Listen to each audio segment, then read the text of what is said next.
नमस्कार, live cities पर आपका स्वागत है। मैं हूं दीपक प्रियदर्शी। बिहार में जातीय सर्वे की आर्थिक रिपोर्ट विधानसभा में पेश हो गई है और जाहिर सी बात है कि बिहार विधानसभा मंडल का शीतकालीन सत्र चल रहा है और इसमें यह रिपोर्ट पेश हुई है। कुछ समय पहले सरकार ने जातीय जनगणना के आंकड़े पेश किए थे और अब जो है वो आर्थिक रिपोर्ट, आर्थिक, सामाजिक, शैक्षणिक रिपोर्ट सरकार ने पेश किए। इसमें कई ऐसे आंकड़े आए हैं जो चौंकाने वाले हैं। बिहार में 7% ही सिर्फ ऐसे लोग हैं जो ग्रेजुएट हैं, भूमिहार सवर्णों में सबसे गरीब हैं, कायस्थ जिनकी आबादी कम है वो अमीर हैं। सरकारी नौकरी में कुर्मी सबसे ज्यादा है, सरकारी नौकरी में कायस्थ सबसे ज्यादा है सवर्णों की तरफ से। ये तमाम ऐसे आंकड़े हैं। इन आंकड़ों को लेकर अब बिहार की राजनीति किस करवट बैठेगी, इसी मुद्दे पर चर्चा करने के लिए हम लोग यहाँ मौजूद है। और हमारे साथ इस समय जेडीयू की तरफ से डॉक्टर भारती मेहता है और बीजेपी की तरफ से नीरज कुमार जी हैं। सबसे पहले नीरज जी, आपसे, जब जातीय गणना के आंकड़े आए थे उस वक्त आप लोगों ने इन आंकड़ों पे कई सवाल खड़े किए और लगातार आप लोगों की तरफ से यह मांग उठ रही थी कि सरकार आर्थिक, सामाजिक, शैक्षणिक रिपोर्ट जारी करे। उस समय सरकार ने कहा था कि इसको नवंबर में करेंगे। अब सरकार ने इस रिपोर्ट को जारी कर दिया। अब जाहिर सी बात है कि आप लोग इस आंकड़ों पे जो सवाल खड़े कर रहे थे और जिस रिपोर्ट की मांग कर रहे थे वो तो पूरी हुई। ये रिपोर्ट फर्जी आंकड़ों के आधार पर जो जारी किया गया, ये बिहार को शर्मसार करने वाली रिपोर्ट है। सरकार पता नहीं किस मुंह से इस पर अपना पीठ थपथपा रही है। सरकार को चुल्लू भर पानी में डूब मरना चाहिए। चले थे बिनाका को सिबाका बनाने और गीत माला गाए। शर्म करिए, पिछड़ों की हालत देखिए, शैक्षणिक हालत, आर्थिक हालत, सब में गिरावट आई है। ये सरकार क्या कर रही थी? जिस जात का मसीहा होने का बात करते हैं लालू यादव, आज आया है कि वो सबसे पिछड़ों में सबसे गरीब जात है। क्या किया आपने? शर्म करिए। आपने पूरे बिहार के धन को लूटकर अपना पॉकेट भरने का काम किया। ये आंकड़ा तो साफ साफ यही बता रहा है। और इसीलिए जब आपके यहाँ सीबीआई और ईडी जाती है तो आप परेशान होते हैं। आपके अन्य कार्यकर्ताओं के यहाँ सीबीआई ईडी क्यों नहीं जाती है? क्योंकि आपने उन बेचारों का शोषण किया। ये आंकड़ा साफ साफ यही बता रहा है। मैं तो आपके चैनल के माध्यम से बिहार के यादवों को भी सावधान करता हूं कि छोड़िए इनका चंडुल लालू यादव जी का। आप आज का आंकड़ा देखिए, आपकी शैक्षणिक स्थिति क्या है। जो आपके मसीहा बने फिरते थे कि आपकी भलाई में लगे हैं, सिर्फ और सिर्फ अपने परिवार की भलाई की है इन्होंने। चाहे नीतीश कुमार ने का तो परिवार नहीं है, लेकिन इन लोगों ने कुछ भी नहीं किया पिछड़ों, अति पिछड़ों के लिए। ये वही बात मुहावरा मैं फिर से रिपीट करता हूं कि चले थे बिनाका को सिबाका बनाने, लेकिन गीत माला इन्होंने गायब कर दिया। यही इनकी स्थिति है। इन पे शर्म करनी चाहिए, ना कि इस पर इनको पीठ थपथपाना चाहिए। बिहार में जो भी जवाब दीजिए जी। भारती जी से इसका जवाब ले लेते। भारती जी, ये जिन आंकड़ों की बात हो रही थी और जिस सामाजिक, आर्थिक, शैक्षणिक आंकड़ों की बात हुई थी, अब सरकार ने उस रिपोर्ट को जारी किया है। अब जाहिर सी बात है कि इसमें जो आंकड़े आए हैं, देखिए, जो जातीय जनगणना के जो आंकड़े आए थे उन आंकड़ों में पिछड़ा, अति पिछड़ा, अनुसूचित जाति, अनुसूचित जनजाति के जो आंकड़े आए थे उस समय खूब राजनीति हुई। अब इसके आर्थिक आंकड़े आए हैं और जो सामाजिक आंकड़े हैं, उन आंकड़ों को आप देखें, कोई सुधार तो दिख नहीं रहा। लगातार आरोप बीजेपी अब लगा रही है कि ये आंकड़े फर्जी है।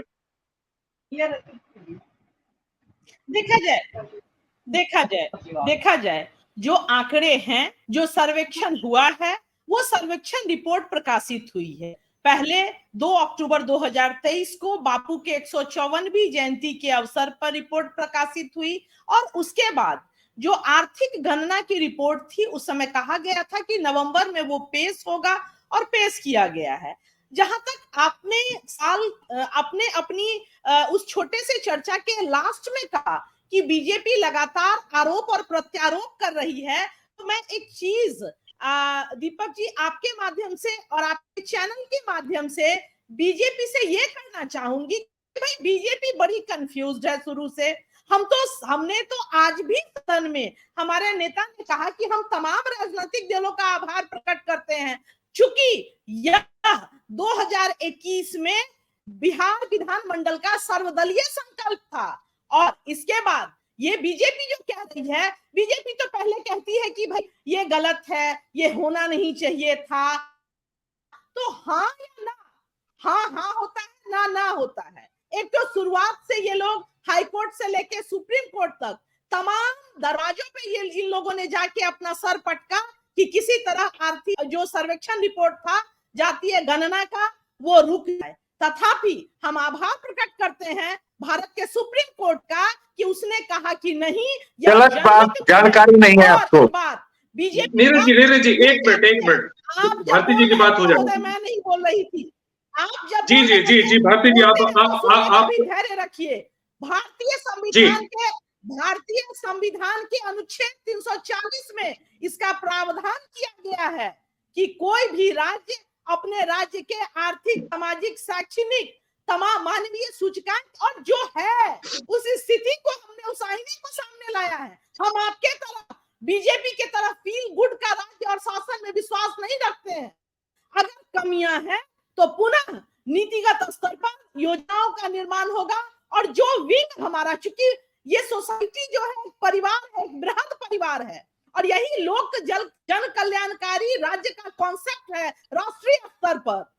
एक वर्ग, किसी एक जात को संतुष्ट और तुष्ट करना कदापि जन कल्याणकारी किसी भी राष्ट्र का मकसद नहीं। हमने ओपन स्वीक, अगर भूमिहार समाज की जो आर्थिक स्थिति है वो हमने दिखाया है, तो नुनिया समाज की जो आर्थिक स्थिति है वो भी हमने दिखाया है। और राज्य सरकार ने जो भी सारी रिपोर्ट सामने की है, और अगर ये लगता है बीजेपी को कि ये तमाम चीजें गलत है, तो राष्ट्रीय स्तर पर ये करवा ले सर्वे, ताकि अगर हम गलत होंगे।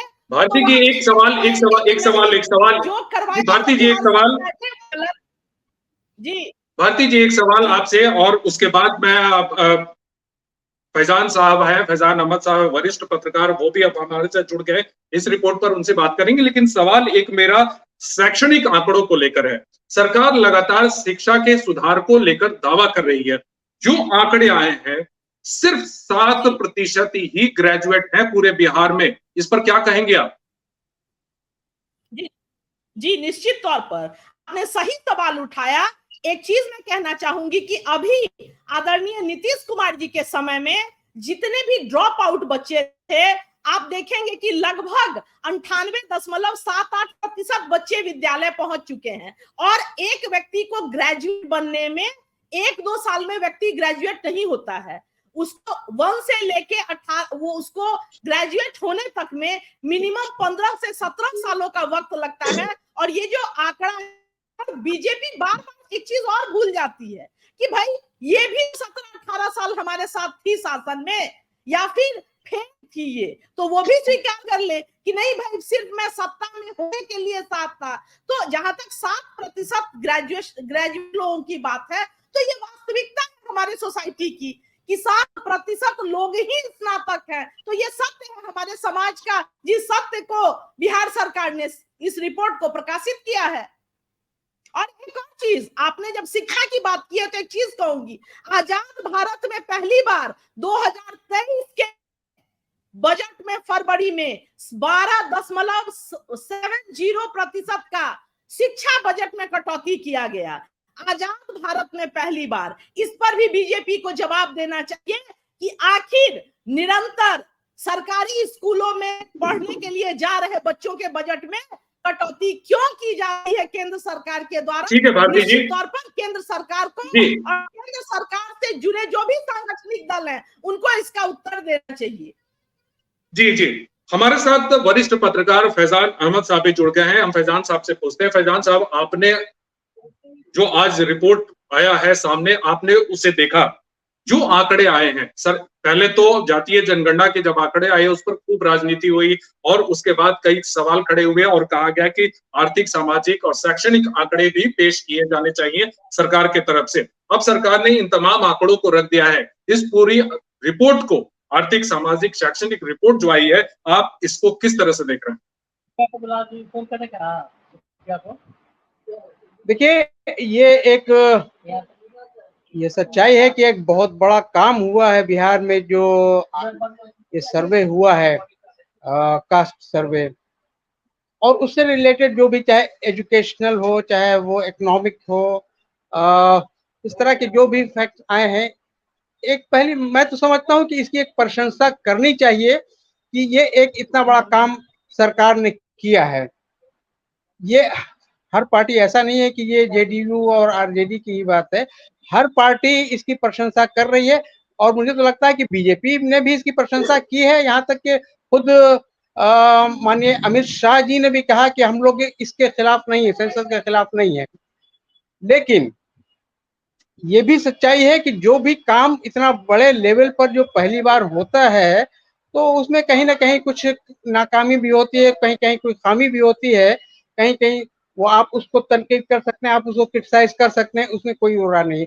लेकिन जो भी फिगर्स आए हैं, चाहे वो आबादी का हो या उनके शैक्षणिक या उनके आर्थिक मामले का हो, ये अगर एक फैक्ट फिगर आ गया है तो उसकी बुनियाद पर, उसकी बेसिस पर सरकार जो सोशल वेलफेयर के काम कर सकती है वो और ज्यादा अच्छी तरह से करेगी, मुझे इसका पूरा विश्वास है। जहां तक बात है कि किसी का कम दिखा दिया गया, किसी का ज्यादा दिखा दिया गया, तो देखिए मैं पहले भी इसी प्रोग्राम में इस बात को मैं कह चुका हूं कि आप ये नहीं कह सकते हैं कि भूमियार का कम दिखा दिया गया और यादव का ज्यादा दिखा दिया गया, और या किसी अमुक जाति का ज्यादा दिखाया या कम दिखाया गया, कहने को ये कहा जा सकता है। लेकिन आप इसको कंपेयर कहां से कर रहे हैं? क्या भूमियारों का या ब्राह्मण का या कास्ट का या यादव का भी, किसी भी जाति का कोई सेंसस पहले हुआ है? अगर नहीं हुआ है तो फिर इसको आप आज की जो हुआ है सेंसस, ये सर्वे, उससे आप कंपेयर कैसे कर सकते हैं? धार्मिक मान सकते हैं कि मुसलमानों का आपने बताया इतना हो गया, या शेड्यूल कास्ट का, क्योंकि वो तो सेंसस में भी आ गए, उनके फिगर सेंसस में भी आते हैं। हालांकि हमारे यहाँ सेंसस 2011 में 21 में नहीं हुआ, लेकिन फिर भी एक मोटा मोटी आंकड़ा रहता है कि ये जाति या ये कास्ट या ये ट्राइब का इतना परसेंटेज हमारे यहाँ आबादी में है। लेकिन कास्ट का तो कहीं भी नहीं है, हम नहीं जानते हैं कि किसी के पास कास्ट का कोई सर्वे है, इसलिए इसको कहीं से कंपेयर करना ये मेरे लिए सही नहीं लगता है। ठीक है नीरज जी, एक सवाल आपसे है, जाहिर सी बात है कि जो भी अभी अब चीजें फैक्ट आए, मैंने सारा सवाल सुना है, नीरज जी सारा सवाल सुना है, मैं बारी बारी से उत्तर देता हूँ उसका। मेरी आवाज मिल रही है? जी, पहले एक सवाल मेरा है नीरज जी, उसको ले लीजिए, उसके बाद आपसे जवाब ले रहा हूँ। फैक्ट यह है कि अभी जो भी आंकड़े हैं, चाहे जातीय जनगणना के आंकड़े आए हों, और अभी जो ये रिपोर्ट आर्थिक सर्वेक्षण, जो सामाजिक और शैक्षणिक की जो रिपोर्ट आई है, सब फैक्ट एंड फिगर के आधार पे है। और आप लोग कह रहे हैं कि ये फर्जी है, बीजेपी कह रही है फर्जी है, तो एक्चुअल फैक्ट्स क्या है? आपके पास कोई फिगर है? एक्चुअल फैक्ट्स बताएं सर, क्या है बिहार का? इस सरकार को शर्म करना चाहिए। हम तो नहीं बोलना चाह रहे थे, लेकिन चलिए बोल ही देते हैं। एक तरफ जहां ग्लोबल मार्केट आज स्किल्ड लेबर की बात कर रहा है, वहां ये बिहार की बकवास सरकार 5वां क्लास का शिक्षक बाल के अपना तीर थपथपा रही है। अरे बेशर्म की सरकार है ये, बिहार को और डुबा रही है ये। यही नीतीश कुमार है जो पहले महादलित बनाए, पसबंदा बनाए, क्या कर दिया उनके लिए? देखिए आज की रिपोर्ट में कहां ठहर रहे हैं वो। सिर्फ वोट के लिए जाति की राजनीति करते हैं, ये सारा काम ये वोट के लिए करते हैं, इनको विकास से कोई मतलब नहीं है। याद है ना भारती महता जी, आपके ही मुखिया नीतीश कुमार दलित से महादलित बना था, और इनकी गिनती तो हर 10 साल में होती है। क्या कर दिया आपने इनके लिए? ये और नीचे चले गए। दूसरी बात, आप कह रहे थे कि सुन लीजिए, आप कह रहे थे कि बीजेपी इसका विरोध करती है। सुन लीजिए भारती जी, आप कह रहे थे, नीरज जी की बात पूरी होने दीजिए जी। आप कह रहे थे कि बीजेपी इसका विरोध करती है। आप भूल रही हैं कि बीजेपी के विधायक भी साथ में गए थे माननीय मोदी जी से मिलने, इसका परमिशन लेने के लिए। उस कैबिनेट में बीजेपी शामिल थी, जिसमें यह निर्णय करवाया गया था कास्ट सेंसस हो। और यहां तक आप कोर्ट की बात करते हैं, आपको कोई कानूनी ज्ञान नहीं है। सॉलिसिटर जनरल का काम यह होता है कि जब कभी उसे लगता है कि कोई असंवैधानिक, सुन लीजिए, ज्ञान बढ़ा लीजिए, कि कोई असंवैधानिक काम हो रहा हो तो जाके कोर्ट को इतना कहे थे सिर्फ ये कि इस तरह का काम हो रहा है, कोर्ट इसे अपने स्तर से देख ले, यही शब्द थे उनके। कहां से इसमें आपको समझ में आ रहा है कि विरोध हुआ? बरगलाना बंद करिए, लोगों को बरगलाना बंद करिए।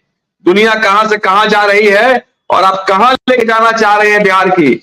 सामाजिक न्याय की बात करते हैं और ये बात कर रही थी अभी ग्रेजुएट, सुन लीजिए एक लाइन और सुनिए, आपका भी प्रश्न का उत्तर पूरा नहीं हुआ। आपने कहा ग्रेजुएशन करने, सुनिए, ग्रेजुएशन करने में 15 साल लगता है।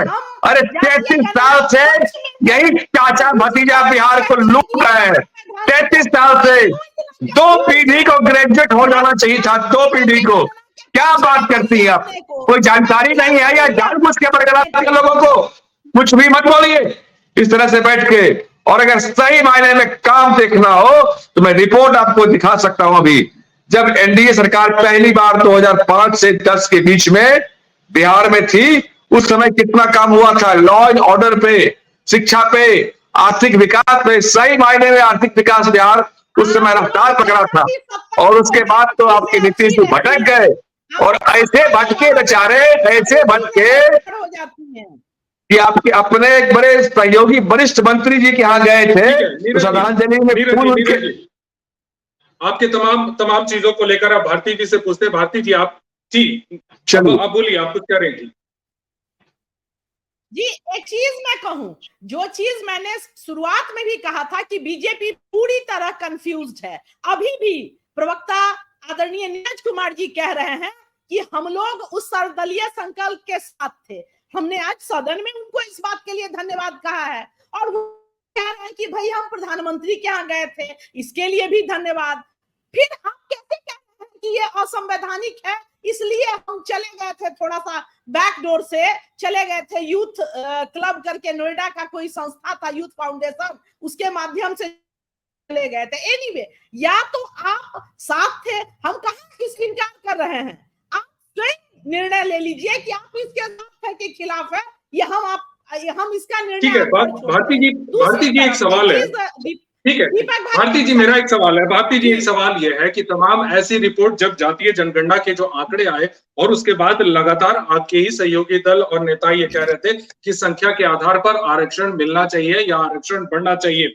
अब तो तमाम तस्वीर साफ हो गई है, तब क्या वाकई आरक्षण का दायरा इस स्टेशन में या अब सरकार बढ़ाने जा रही है? देखा जाए, अभी तो आज 2 अक्टूबर को पहले जातीय गणना का रिपोर्ट पेश हुआ, आज आर्थिक जो सर्वेक्षण का रिपोर्ट था वो पेश हुआ है। और निश्चित तौर पर चूंकि इसको करने और कराने का जो मूल मकसद था धारा अनुच्छेद 340 के अंतर्गत, वो विभिन्न जगहों पर अगर पिछड़ा है तो पिछड़ा में भी ज्यादा पिछड़ा कौन रह गया, वंचित कौन रह गया, दलित है तो उसमें ज्यादा कौन रह गया, पिछड़ गया लाभ लेने में, तो निश्चित तौर पर मुझे लगता है कि पुनः विमर्श करके नीतियों का स्पेशल निर्माण होगा। और मैं तो आपके चैनल के माध्यम से ये भी डिमांड करूंगी कि जब बीजेपी को इतनी परेशानी हो रही है बिहार के आर्थिक, शैक्षणिक, मानवीय सूचकांक के रिपोर्ट से, तो विशेष पैकेज की घोषणा करवाते हैं। वो ड्यू भी है केंद्र में हम लोगों का। तो भाई हमने तो कह दिया कि हम कमजोर हैं, हम परेशान हैं, तो वो करवाते। अभी केंद्र में उनकी बहुमत की सरकार है। 33 साल शासन करने के बाद भी भीख ही मांग रहे हैं, शर्म नहीं आ रही है?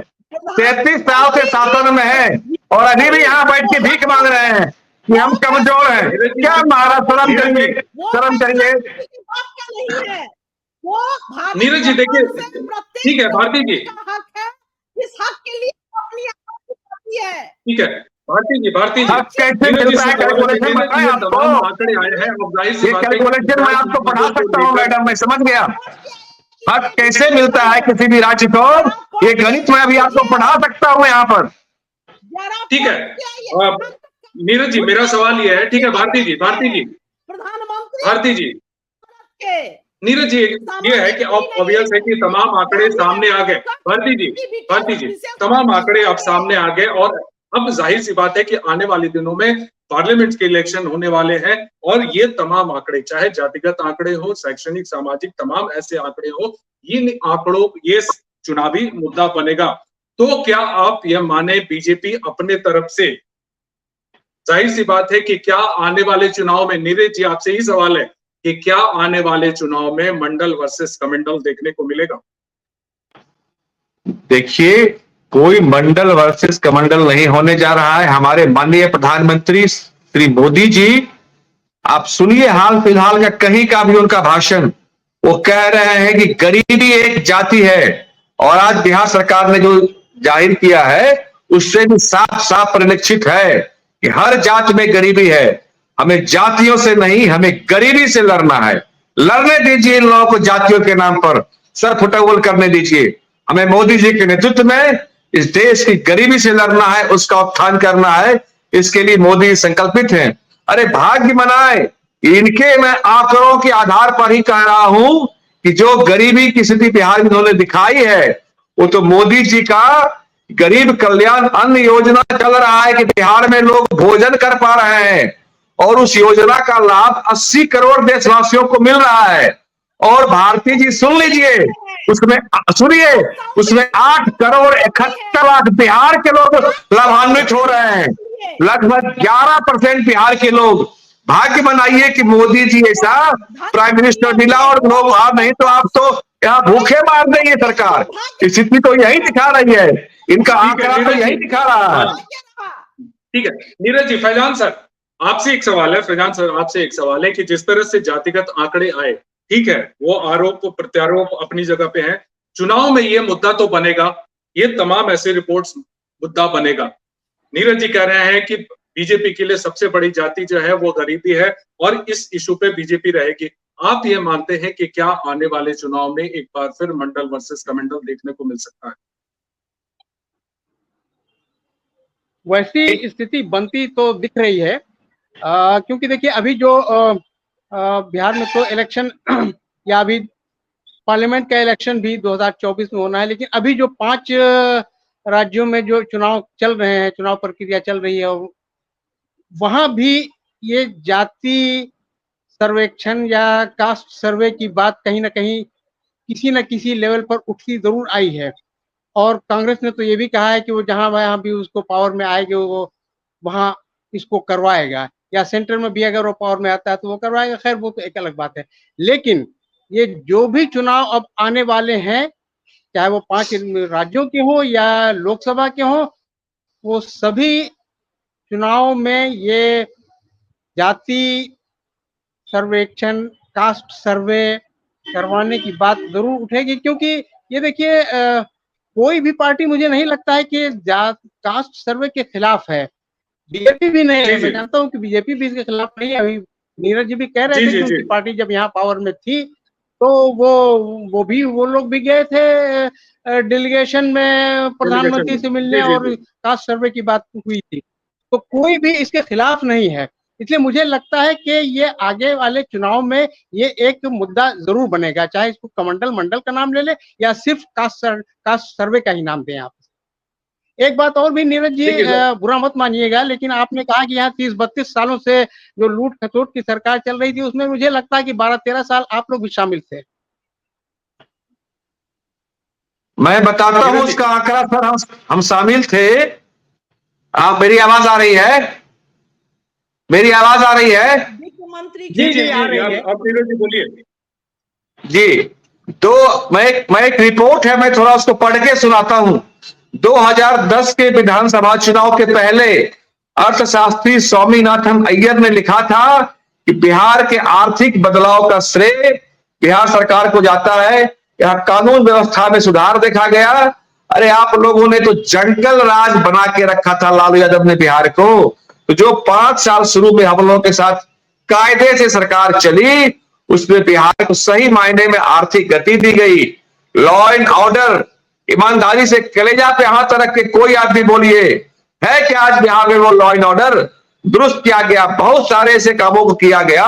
और उसके बाद 2010 के बाद तो नीतीश कुमार लगातार पलटी मारते रहे, डगड़ा का बैगन बनते रहे और बिहार को बर्बाद और नष्ट नाबूद करते रहे। बिहार की जनता को चाहिए कि ऐसे मक्कारों को गद्दी से हटा के तुरंत फेंके।